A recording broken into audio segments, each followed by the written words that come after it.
Stephen Cogwa said, "Try and fail, but don't fail to try." Hello, my name is Robin Zorn, and I am the author of Step Up to Better Grades Middle School. And I wrote this book because I want students to try. I want them to develop the habits that will help them to be successful at school as well as later on in life. If you think about it, study skills, that's all they are. They're habits. It's developing those good habits that can carry them on, into post-secondary school and into the career of their choice. So I created these lessons in a fun and exciting way, because they're just not as exciting, but I wanted them to be engaging. So they're learning these habits, but in a fun way. So the book is divided up into two different sections. One is for small groups, and then one is for classroom lessons for middle school. And for small groups, it starts out where there is a beginning, like a pre-area, where it's like the introduction of it. And there's 5 different engaging lessons that you have to choose from during the introduction. Then it starts out with each of the letters. So the letter S in Step Up starts the lesson. So that is space. And this is where we talk about distractions. And it's a fun way where kids are able to kind of go through a story as one of the examples and eliminate the distraction. What is getting in the way here of this student learning? So they get to really see themselves in these lessons and what they can do to make the changes, and create these habits that are gonna help them. And there's 5 different activities that you can choose from to actually share with the students about eliminating distractions. It's S for space. It's your space at home. It's your space in your environment and where you're working. Then the next letter is T. T stands for tools. This is everything that has to do with organization. One of the most exciting lessons is what happens to my grades. It's really teaching the students about grade point average. What happens when one bad grade comes in? So it's a fun way of being able to really be able to see what happens to your grades. And it's all looking at the organization. And then we get to E. E is for ending. This is everything that has to do with goal setting. Stephen Covey always says, begin with the end in mind. And that's what this is.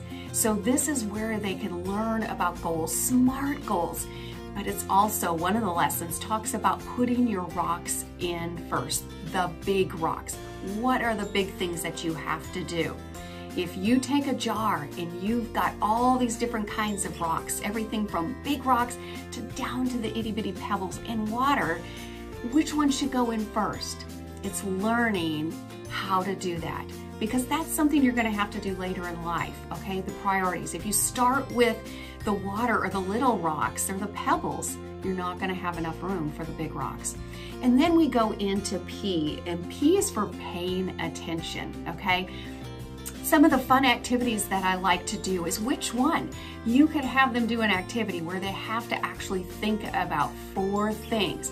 One might be, I'm going to jump, I'm going to clap, and then I'm going to wave, and then maybe I'll touch my toes, okay? So if you say do number 4, which one is it? You have to pay attention. That would be touching your toes.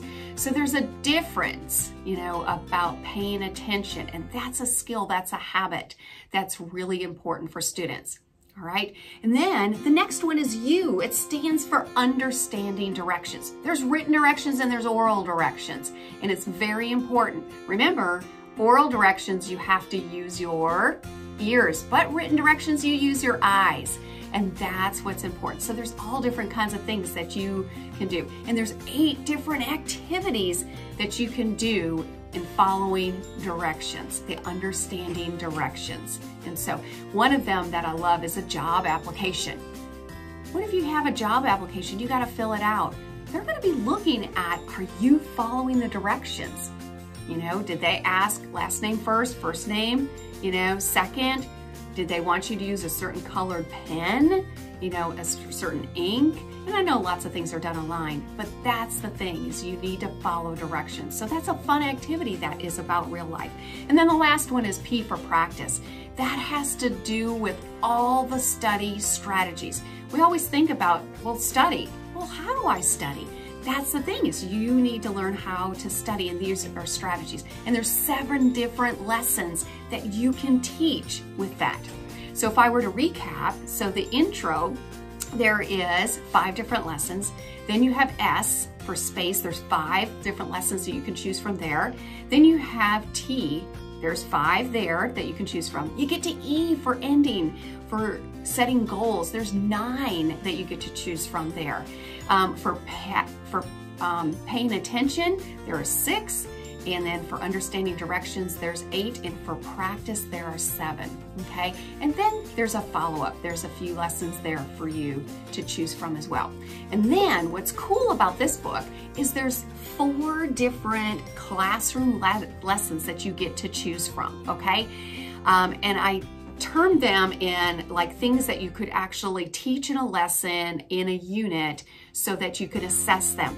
So the first one is called The Right Shoes. I love this one because it breaks it down, SHOES, into all the kind of different strategies that students could benefit from. So like for S, that's school tips. What are some tips that you have at school? Like avoiding talkative friends. Pick times that are better. What are some other school tips, okay? So we go into a whole big lesson about school tips. Homework tips, okay? Prioritizing your homework. Organization tips for O, okay? Using your agenda, using a homework folder, using those things that can help you to stay organized. E stands for exam and test taking tips. What are the things that you need to help you when those come along, like your study guides, okay? And then the last one is S, stress management. That's something that students need to know. Practicing mindfulness, okay?